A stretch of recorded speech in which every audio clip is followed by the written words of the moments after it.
Hey, Pioneers! Welcome to episode number 447. Today's podcast, I am going to be walking you through tips, things, basically what we're doing here on our homestead in order to get ready for fall and winter. So, giving you a bit of kind of like behind the scenes, what's happening in real time here, but also a checklist so that you can make sure that you are getting these same things done so that your homestead is prepared for fall and winter. So I'm kind of break this down by category, what we're doing kind of in each one of those categories as we go through it. So up first, I'm going to start in the garden and crops. Now, depending on where you live, you may still have quite a bit going on in the garden, or if you're really far north, some of those colder zones, you might not have a whole lot happening in the garden yet. Now, interestingly, we are pretty far north. I'm kind of sandwiched between Seattle and Canada. So I'm in pretty far northern, western Washington state. Normally, by this time of year, I am recording this just a few days before this episode will go live. So this is almost in real time. And it's crazy. We are at the end almost of October, and we have not had our first killing frost. This is pretty abnormal for us. Normally, we've had a killing frost by now. We were 34 degrees Fahrenheit this morning, so we were super, super close. I know any night I'm going to wake up in the morning and boom, it will have hit. But for this moment, I actually, for this part of October, have more coming on in the garden than I usually do, which has been really nice. We had a little bit of a cool start kind of in June to the garden. It seemed it took things, we're about 3 weeks behind what would be our normal harvest schedule. So it's been a relief that killing frost has lasted, or I should say has not came, that our warm spell and kind of a warm autumn has lasted this long. But pretty sure I have harvested the very last of my zucchini just this past weekend, and we went ahead and got all of the peppers except for some really tiny little green ones. I'm like, I don't really think they're going to grow that much, but I'm going to leave them on until our first killing frost. So harvesting your remaining crops. We have been bringing in the tomatoes. I still have some tomato plants going in the high tunnel. We'll see if I can eke another couple weeks out of those. Even though we've not had a killing frost with those lower daytime temps, even in our high tunnel, I'm just basically playing the waiting game and see if I can get those green to start to blush, and then the ones that are blushed to get to ripen a little bit more before I just give up the ghost, harvest, and bring them in. I'm not going to get any new forming tomatoes off of those plants. We also brought in and picked almost all of the apples. I've got a little bit left of the apple crop, so we've got those harvested and are bringing those in as well. And we've got a few last winter squash, but those we're going to be bringing in too. They're going to need to get to curing, and with our shorter daylight hours and decreased daylight hours and daytime temps, I just know that we're pretty much just trying to get anything that's on the vine to finish ripening, and that's about it. So gathering any lingering tomatoes, peppers, squash, any of those warm weather crops that will be affected by a killing frost if you haven't had your killing frost yet. Want to get those. We got our garlic in last week. We got all of our garlic planted. And so for most growing areas, October is the month to get your garlic in the ground. If you haven't done it yet, as long as you don't have snow, because nobody wants to dig in snow to plant, at least not me, or super hard frost, you can plant your garlic even into November, and you'll be just fine. Now, your root vegetable harvest, I am picking some of my larger beets, especially if the shoulder of the beet is up and they're really at that harvestable size. I'm bringing those in, and we're just enjoying those roasted, pickled, that type of a thing. But some of my smaller beets that'll have a little bit more time to grow, or they've not stuck up too far above the ground, meaning they're well insulated, those we are mulching. And I'll keep those in the ground. Usually beets will last for me never as long as carrots. I can keep carrots and potatoes in the ground and just mulch them really, really well all the way through until the following spring. Beets, in my experience, just because they're not as long as a carrot, they're more towards the top. And even with mulch, usually I'll keep them in the ground till about December. By the time December hits, I end up pulling them and preserving them in some other manner. Otherwise, they tend to start riding on me. Our weather is just we're really wet. And even with good draining soil, I've found that the beets will just they just don't tend to do as well long-term in the ground, but I can keep them in there for a little bit. So depending on your weather and if you overwinter any of your root vegetables in the ground, you'll also be wanting to pull those. And then that brings us to preserving said harvest. So of course, eating fresh, right now is one of my favorite times. Like I've still got tomatoes and peppers, but then I have the fall vegetables. It's like this perfect combination of summer and fall vegetables, and it's all on fresh still. It's just like this smorgasbord of all these different delicious foods that we get to eat. But we are definitely preserving quite a bit of them. I'm still trying to decide which manner of preservation I'm doing with all of the apples. The good news is some of the apples will stay for quite a while. However, we do have here some different pests, specifically the apple maggot. And even with traps, they still get some of my apples. So those apples, I have no problem turning into applesauce or something cooked. They just don't store well because the apple maggot, as it comes out of the apple, it leaves these like little holes. Sometimes you can see them. There's like dimples on the skin of the apple, not completely smooth. But when you slice it open, you can see the little tunnel that the maggot ate its way out as it was hatching. And therefore oxygen gets in. And so they just won't last like in a bin or a barrel. They'll end up just decomposing. So they are fine to turn into like applesauce or apple butter or jelly or apple pie filling.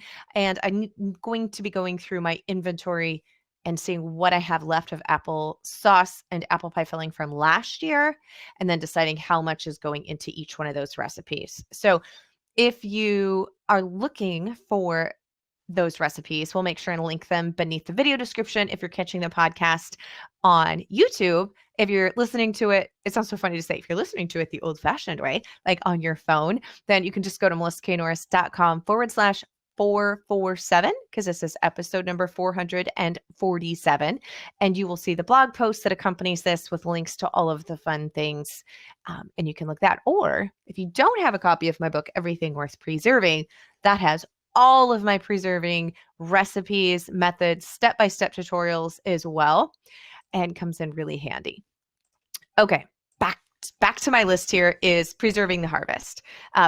This is one of my favorite times, is to make a bunch of curtido. And I'm actually taking the very last of our cucumbers. I still have a few cucumbers on the vine. So crazy to me. And turning those into the very last of the ferments. My fermenting strategy for long-term food storage, because you do have to store them in some type of cold environment. For me, that's usually a fridge. So I like to, at the beginning of the season, do a lot of my ferments, and then we eat those ferments throughout the summer months. And then the very last part of my harvest, I do another batch of ferments. And then those are what we put in and we'll eat throughout the fall and into the winter, depending on how far they take us, before I then go into our canned foods of those things. So for example, garlic dill pickles, I do a fermented batch, and then I also do some canning. We'll eat the fermented batch throughout the first part of, or I should say the end of fall, first part of winter.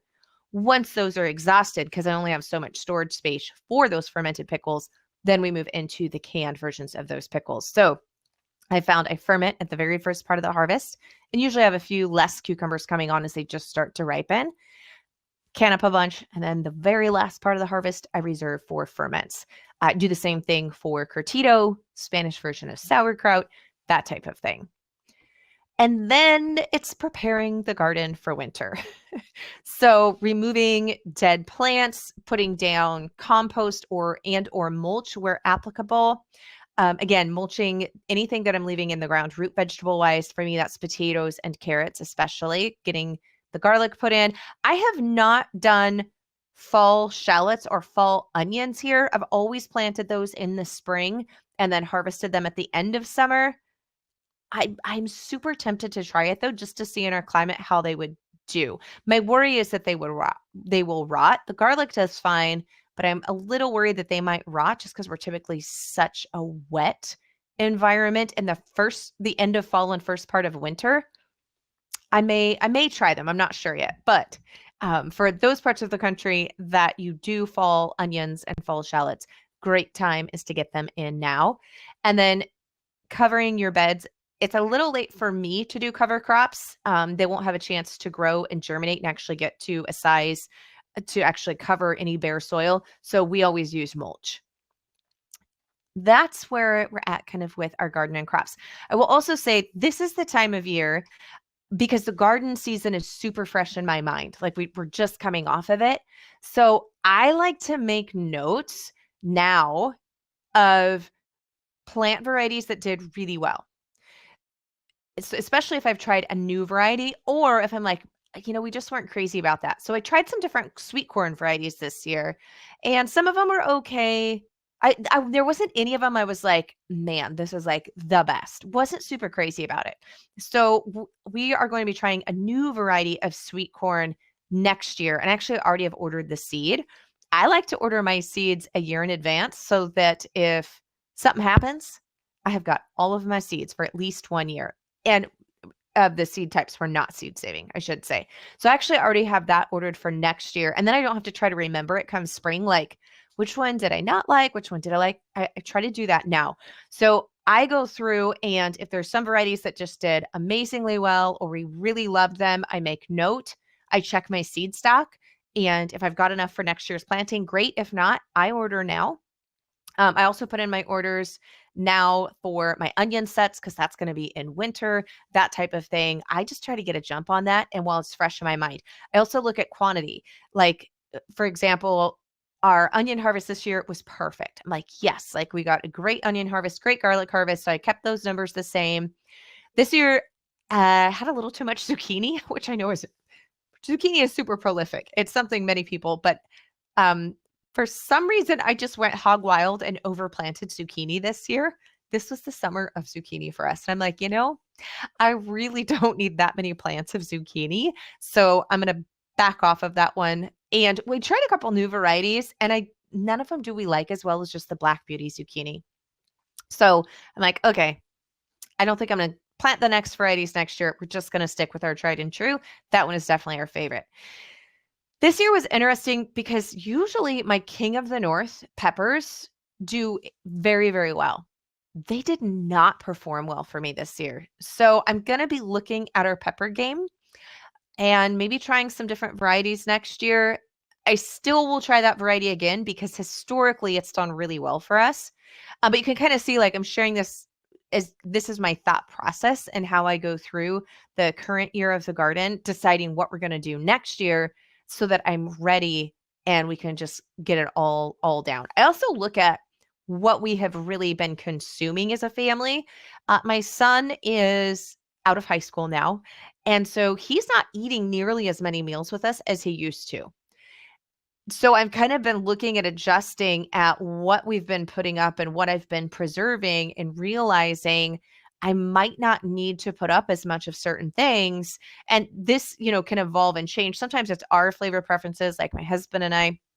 But as my kids have grown older, and now I have one close to moving out of the house, he still technically lives at home, but he's hardly ever here. So I know in reality, it'll be probably by next summer, he probably won't be here at all and just be popping in every now and then to say hi, but I won't be planning my garden harvest and preserving like I used to, because I'll really be minus one more person in the house than what I'm used to.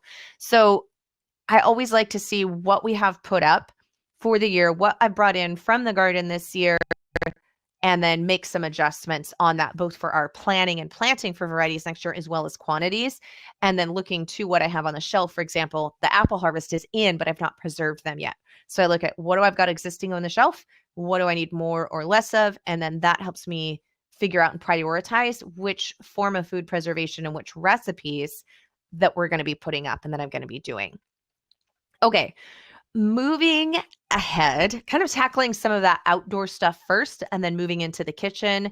So we are definitely getting everything prepped for fall and winter weather. I know one of our chicken tractors, we've got some holes and damage. So we have got to put a new tarp over that and get that one.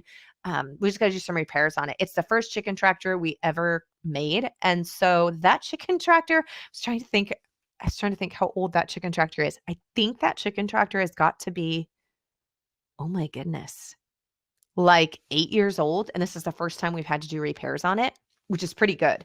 But it definitely needs some repairs as we move into winter and a lot more inclemental weather. So that one we're doing. So kind of same thing.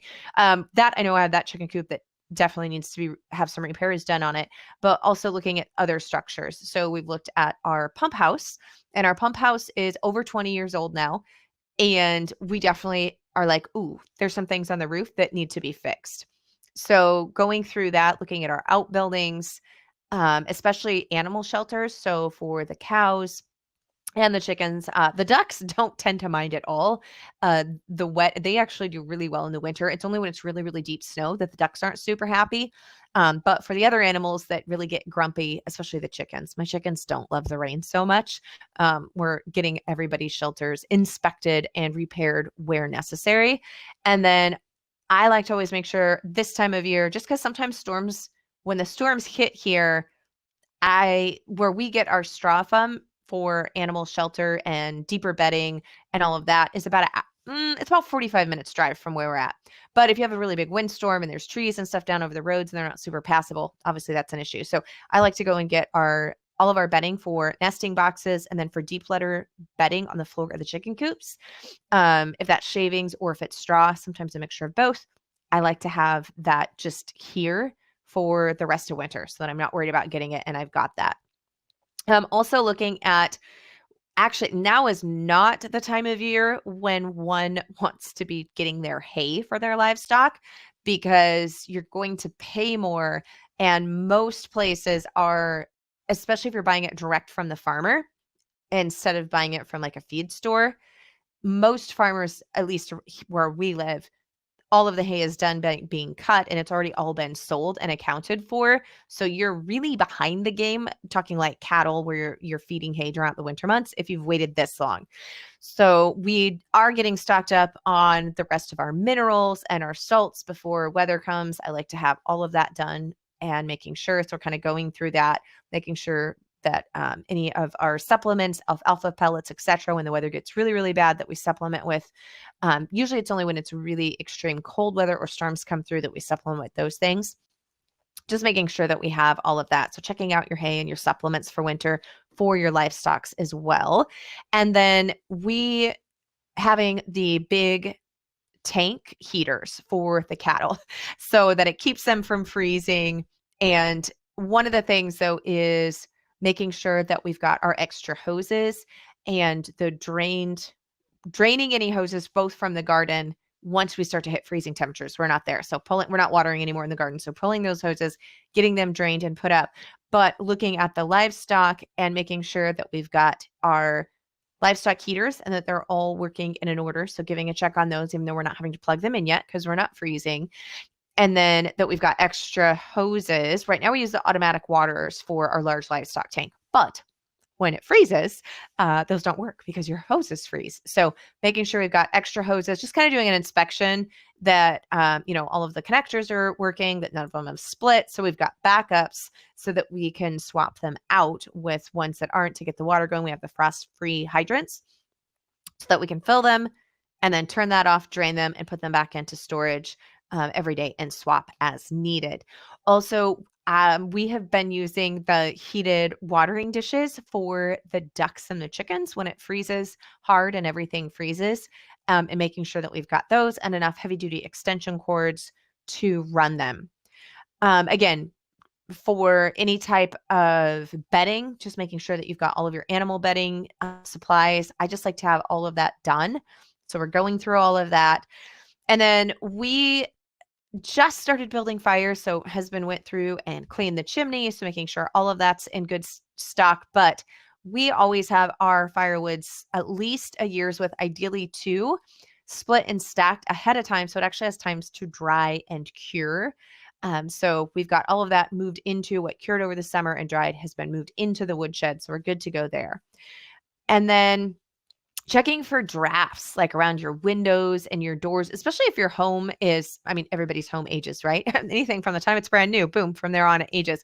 But we're entering into the period where our house is 18 years old.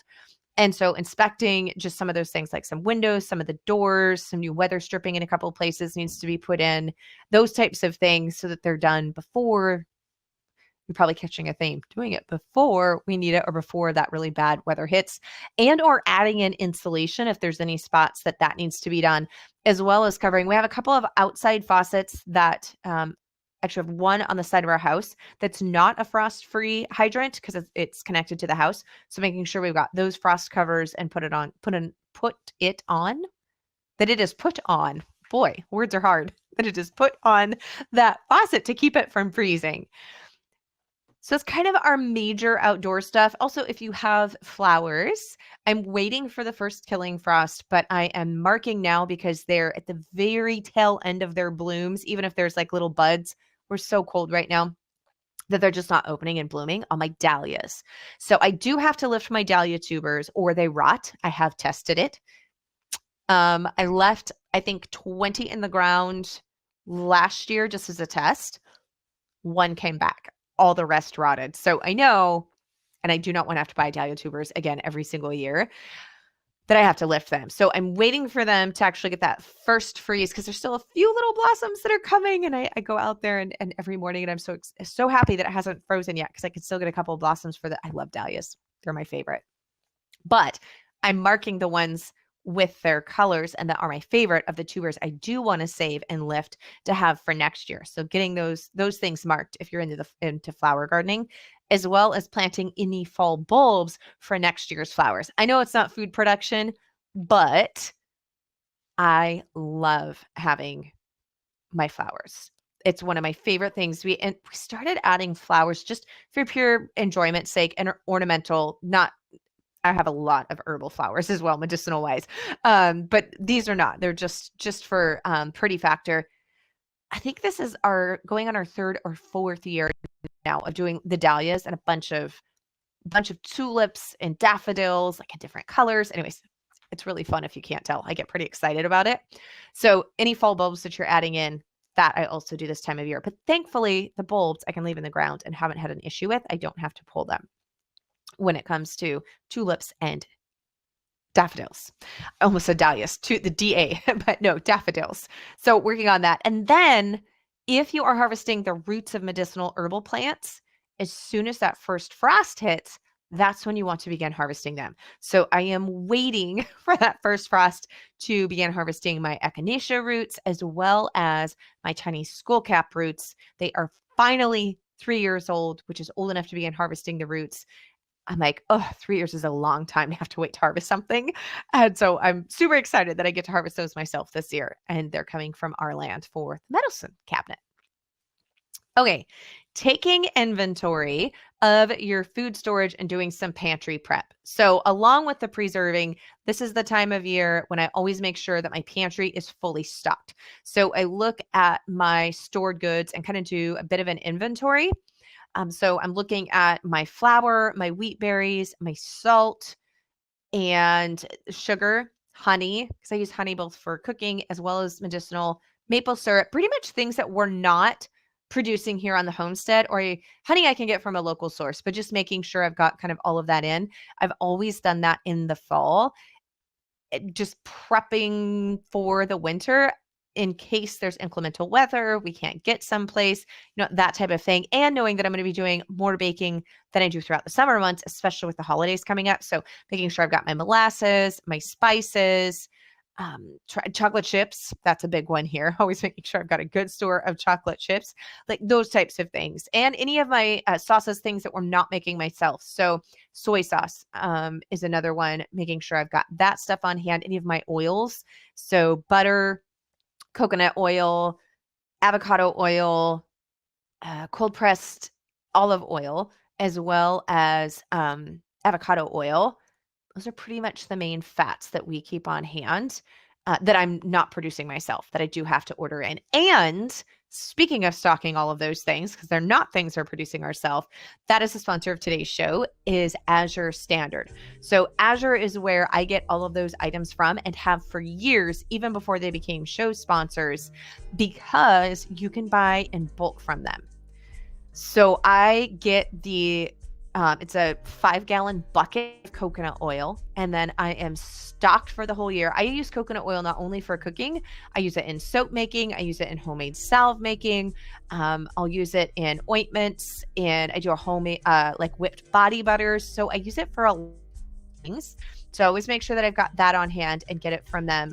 It's really great quality for both ways, as well as for I make a wood butter. We have a butcher block, and then I use a lot of different wooden cutting boards, wooden utensils, wooden spoons, our bowl scrapers and bench knives. And I refuse to use mineral oil.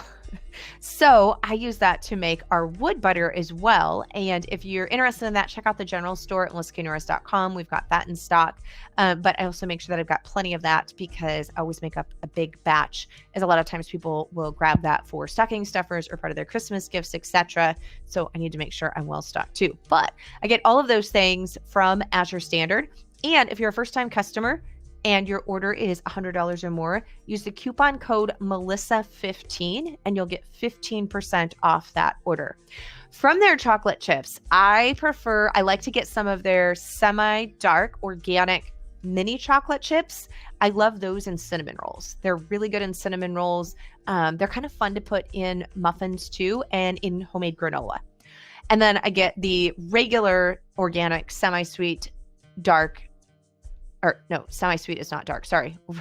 Regular size is what I meant to say. Organic semi-sweet chocolate chips. And of course, chocolate chip cookies. That's what I use when I'm making ganache usually.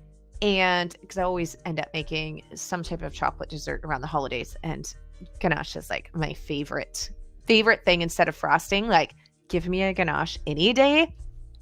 I do like frosting, but I actually prefer a ganache like on a chocolate dessert over regular frosting. Oh, okay. Now I'm a little bit hungry, but I get all that, including my cocoa powder from Azure Standard, because I can buy the cocoa powder. You can buy it and I usually get it in 5-pound bags, and I can buy my chocolate chips in 5-pound bags. You can get them in smaller bags too, or you can even go up higher.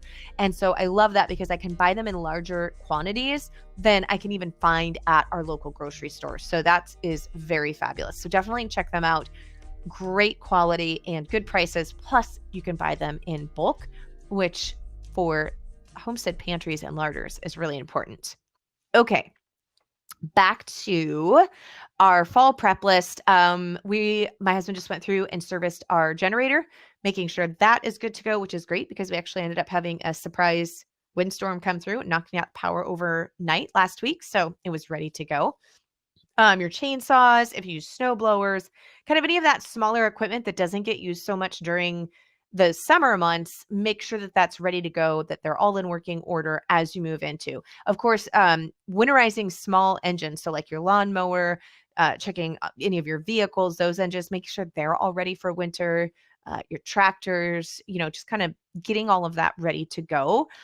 If it needs antifreeze or anything needs to be taken care of, draining our camper, making sure that that's drained. We don't keep that heated during the winter, those types of things. And then your garden tools, you're going to want to make sure that those are put up, cleaned, oiled so they don't rust, sharpened if they need to be. So basically everything is just ready to go in the spring and you can hit the ground running.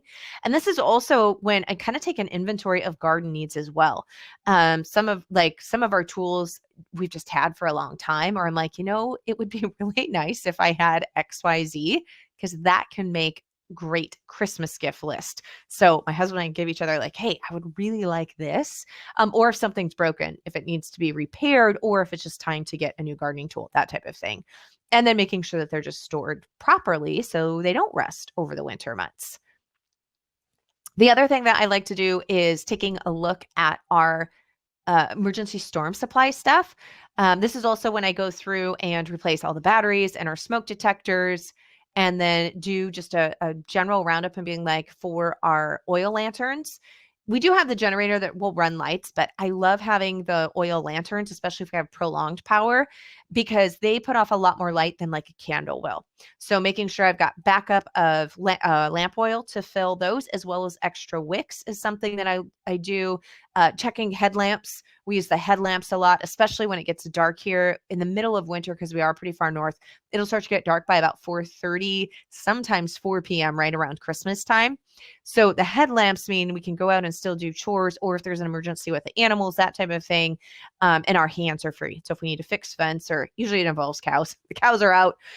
We can go and shake the grain to get them in. We don't usually grain feed ours, but enough that they know what a bucket of grain sounds like, so that we can get them in, or we can get them to follow us if they've gotten out. And then hands are free to fix fence or, whatever However, whatever the reason is that they got out or the problem is, it usually involves fixing fence. And so if it's dark out, having those headlamps so that your hands are free to do whatever needs to be done is really, really great. So I always make sure that we've got those. We started getting the rechargeable ones of those so that you can plug them in and charge them instead of constantly having to replace the battery. But we have different versions of both. So just kind of doing an inventory on that, getting any more if need be. And I do like to also have candles just because it's kind of nice for holidays. Like it sets the ambiance. And because we are so dark here so much of the day come winter, in the late afternoon, early evenings, even when the power is on, I do like to light candles. So we do beeswax candles. So I make sure either I have enough beeswax in order to make them and wicks, or sometimes I'll purchase them. And as your standard, let me see. I was actually needing to check. I feel like they had some of the beeswax tapers, and I was going to add them myself to my next order. Yes, they do. Okay, I'm pretty sure I saw that on there, and that's where I got them last year. So they have a whole bunch of different options for the beeswax candles. I'm putting that on my order as well because I love to have those on the tablescape and just around the house in the fall winter months, just because it makes everything feel cozy. It brings a little cheer to when it feels very dismal and dark out. So that's pretty much what we've got going on for, just kind of making sure everything's prepped. We're all ready for winter. Yeah, I would add the other thing to that is definitely looking at our winter clothes and gear. And for me, that's, do we have enough wool socks? Kind of looking through, it's not that the kids so much outgrow their clothes anymore because my kids are older, but just kind of going through, making sure I would ideally do this inventory at the end of spring. But by the time spring hits, I find that I don't. So I like to go through all of our winter gear now, make sure everybody has what they need, if they need to have new boots, that type of thing, and making sure that that's all in order. So I will add that as well, going through your winter gear, clothing wise for everybody, and making sure you've got everything you need to get you through. And if not, again, yes, I'm that mom that buys my kids socks for Christmas and underwear. You still get them in your stocking even when you're 19. And so this is a great time to go through all of that because that then also becomes Christmas presents if you live in my household. Even though they're a needed item, they can still be a Christmas gift. So I like to try to gather all of that stuff up, make notes, and then keep my eye out for any type of really good sales that might be from here through the next month or so. And I will be letting you guys know as I come across those as well, because there's some great homestead deals to be found in November for Black Friday. So I always share those as I find them too. So if you're on my email list, you will definitely get those. If not, you want to get over there. So that kind of wraps up what we've been doing, or at least the majority of the things that we've been doing around here to make sure everything is ready to go as much as possible. Oh, and cleaning the gutters. My dear husband made sure all of the gutters were repaired and cleaned out last weekend, just in time, because then we had a big wind and rainstorm come through. So super glad he had done that. So if you've not done that yet, something else that you will want to add to the list, but then you're going to be all set and prepared. So I hope that you've enjoyed today's episode. I am going to share with you my verse of the week. We just started back into Bible study, which has been wonderful. We took a big break for summer, and then it ended up going into the first part of fall. So we are working our way through the book of Esther. And I particularly was going to share with you chapter 2, verse 15. This is the Amplified version. And it's, now when the turn for Esther, the daughter of Abiel, the uncle of Mordecai, who had taken her as his own daughter, had come to go in to the king, she required nothing but what Haggai, the king's attendant, the keeper of the women, suggested, and Esther won favor in the sight of all who saw her. Now, if you read the whole chapter, then this verse is going to make a lot more sense. And the point that I'm making will probably make more sense because you'll have the full context. But from there, and so one of the things that I noticed, especially when we were diving into the fullness of chapter 2, which is what we were studying just last night, and that is how much God had went before Esther. And we oftentimes, I feel like in the story of Esther, and when you're studying that, we definitely see that right before she goes into the king to plead for her people. And she's fasting, because if you go in and the king didn't request you and he doesn't put his scepter out to you, then in that time period that she was at, you would be put to death. And so going into the king, even though she was crowned as one of the queens in place of Vashti, she still couldn't just go in to see the king whenever she wanted to, and could be put to death for doing so if he had not called her. And so a lot of us, I would say a lot of people who are familiar with the story of Esther have read it, like that's kind of the part where you're like, okay, like God made sure that the king extended his scepter to her, and Esther fasted and did praying before then. Like a lot of the story is kind of, that I feel is focused on a lot, is right at that part. But if we look at these earlier parts of Esther, God went before her, and you can see it all the way through, but kind of even in the more lesser parts of the story, or less focused on parts of the story. And so we can even see back when she entered the harem. So this was before the king had even seen her, because they had to go through a year's worth of beauty treatments before they were ever even introduced to the king. But what's interesting is, this is still in chapter 2, but back in verse 8 and 9, is Esther found favor from the keeper of the women. So as in the harem, immediately she found favor as soon as she entered in there. And so God allowed her favor even then, before she had even met the king, and then she found favor with him. But what is interesting, specifically why I picked verse 15, is Esther listened to the wisdom of the keeper of the women, of Haggai, as she took his wisdom and she listened to it and put it into action. So she recognized that wisdom and didn't lean, fully on just her own understanding. And she took that wisdom and was humble enough to recognize it and to listen to it and to put it into practice. And so, kind of applying that. And if you have the amplified version, you'll see that it has little different areas where it says putting the word to work. So it'll pull out little things and give you some nuggets to think on and stuff in yourself, and applying the word to your own life. And so I thought that was a really great one to think about, is who are the people and sources of wisdom, godly wisdom in this context, obviously, in our lives. And are we heeding that wisdom?